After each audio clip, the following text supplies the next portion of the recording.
Today I'm out at a place called Arizona Luxury Coaches because they got some cool things in here I kind of want to check out. We're gonna go look at that one back there. It's a 2005 Prevost Royale. I think that's the name for Monaco's conversions. And this is like what you would have had if you were like the top dog. 2005 stainless the whole way down the sides. The whole frame and everything is stainless. It's kind of like the big deal for the Prevost name is that the frame is made of stainless steel, which I think is really cool. That's like, you know, they don't do cars like that. This is polished like you wouldn't even believe. That's not chrome plated, that's just polished stainless. So yeah, that's a Monaco. Let's walk on in here. I've never been in this thing. I don't know how to turn the lights on. We're just gonna figure it out. And this door is dense, like it's a heavy door. If you open a door on a Rolls Royce and it feels like solid, this is exactly what that feels like. Here, I'll close it just so you can get the effect. I barely touched it, and it's just like an airlock. You gotta love a door that closes well. Ah, that's just so cool. Let's get in here and check this out. Oh, it's pretty spacious. Let's see where the light's at. The heck? I don't want that. Stop. So if you were Mr. Big Pimpin' in 2004 and you were looking to drop a couple $1 million on a motorhome to go do either, you know, whatever with or do nothing with and just sit in your garage, this is probably what you would have. Lots of places to sit.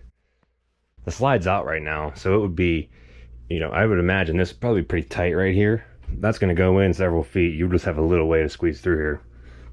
This is a neat sink. It's an interesting configuration with this, how this juts out, but there's really nothing over here.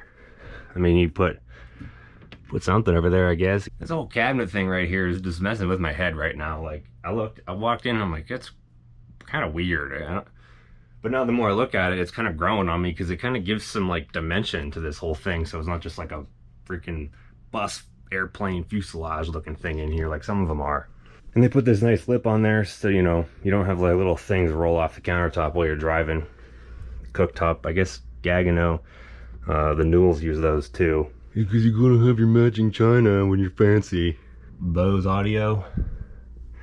Ceiling is pretty simple, but I like it.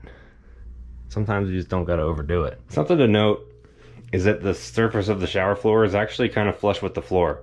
Like a lot of these are raised up from the actual walking floor level. So when you get to headroom, it really knocks it down inside the shower. But like this one, it's not going to do that because the floor is level with the actual floor. Which for tall guys like me is a big plus. Big walk-in-ish closet.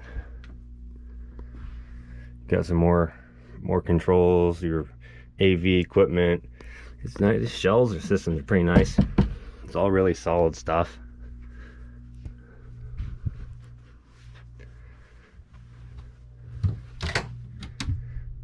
Cabinetry's built well. This is all very different for me because I've walked around and looked at so many different Newells over the last couple months. Coming into Prevost on the other side of the spectrum is just like, it's a little bit of a culture shock. They just do things differently.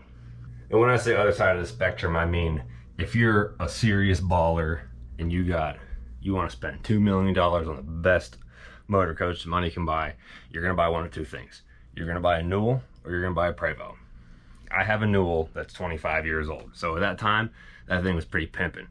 And this is 15 years old. It's a 2005. So in 2005, this thing would have been top of the heap right there with a comparable 2005 Newell. And you can see why. I mean, like the sconces, it's a very traditional look where the Newells are more, everything's rounded. You won't find any hard corners on like the cabinetry in a Newell like you would here. You got some like rounded stuff in here, but it's all, you know, traditional type wood. This handle's kind of like just a little bitty handle. Now this is a Royale, which is like a Monaco's Prevost line. This is a conversion by Monaco, which is not as top of the top as like a Liberty or a Marathon, but it's still on the Prevost chassis and it's still you know, expert craftsmanship. It just doesn't have the flair and pizzazz that you would in one of the, like a Liberty or a Marathon, or even the way that things are done over on the Newell side of things. This is just a much more traditional look than those other places would get, which is something a lot of people want. You know, me personally, I like the freaking cool stuff. I like the flair, I like the pizzazz. And I think some of you guys too. But a lot of people don't want that. They want traditional, homey looking stuff. They want it to feel at home in here, which is what this style does. So I don't know, what do you guys think? Do you like the flair and, you know, the high-end upscale just flash of the inside of most Newells, or like the Marathons, the Liberties, that kind of stuff? Or do you like the more traditional look like this one has? Let's sit down in the driver's seat here. There's no air in the system right now, so I'm a little low, but I can tell you right now, this driving position is just great. I'm comfortable here.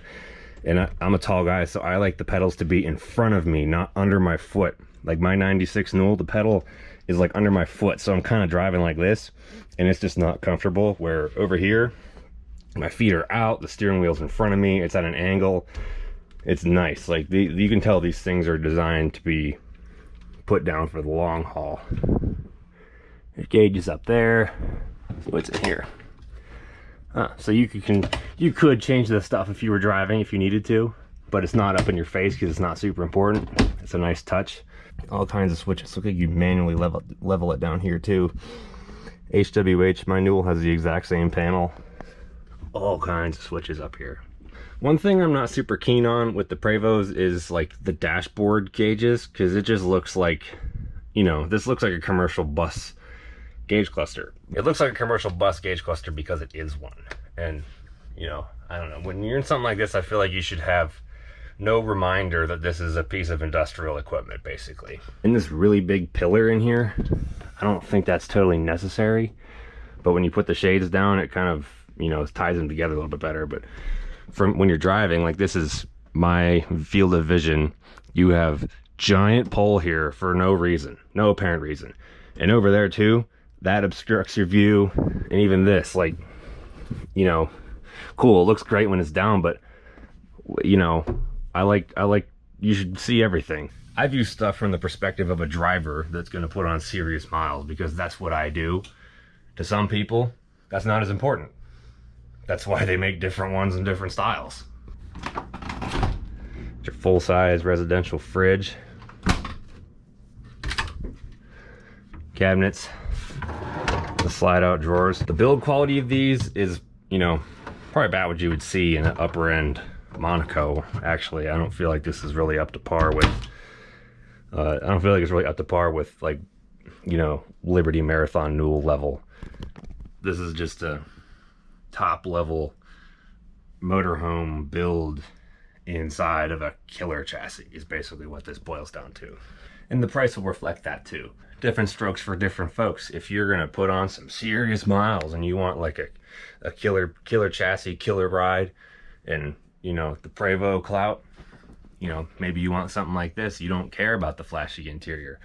But if you got the money and you want best of both worlds, you step it up to like a Liberty or a Marathon.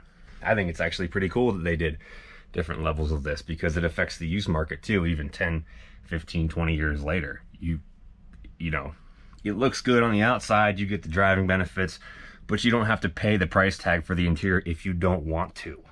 Let's go check out the outside. Open up the engine bay and see what's in here. It means I get to close this awesome door again. Watch this. I don't know if you feel that thump like I did, but it's pretty awesome. The other thing with the Prevost, you get these huge, just beefy bay doors, because these doors are meant for passenger luggage to be opened and closed all day, every day for a long time. They have a hard duty cycle built in mind. And you can even tell just by opening the hinge, like, you know, this is how it's closed.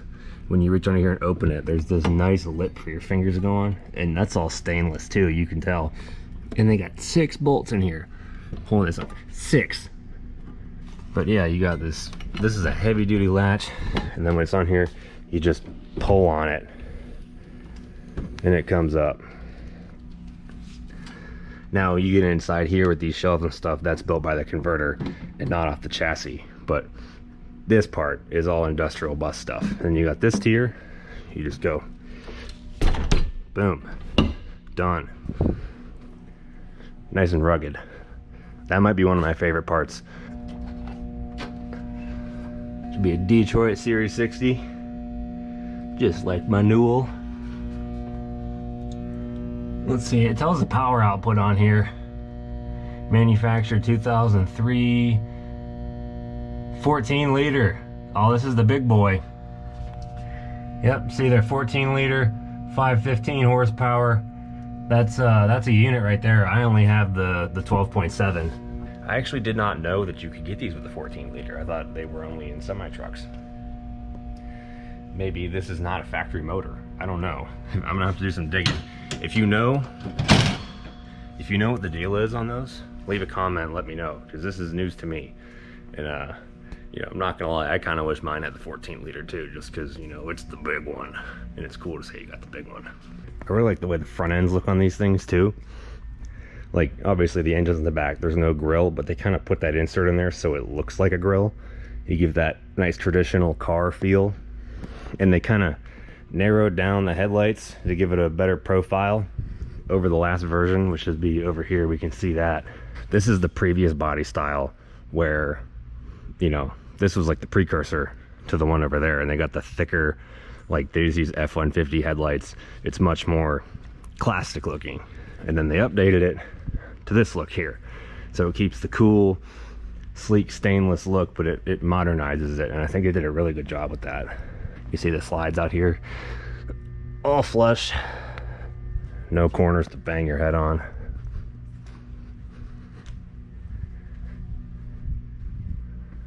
Like, I'm sure some of you have been through this before, but can you imagine taking a hard corner on a slide to the dome?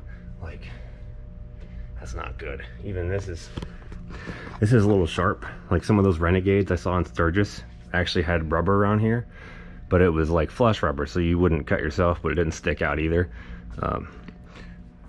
Even round is a heck of a lot better than the regular box edge.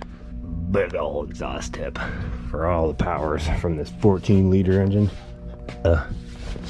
This is my Wheelhouse back here. See Royale by Monaco.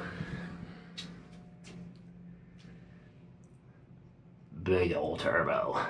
What's neat about these is the belts are tensioned by air, which is kind of interesting. Good or bad, depending how you look at it. So when these are off, they'll be all loosey-goosey, and you fire it up and it'll tighten up.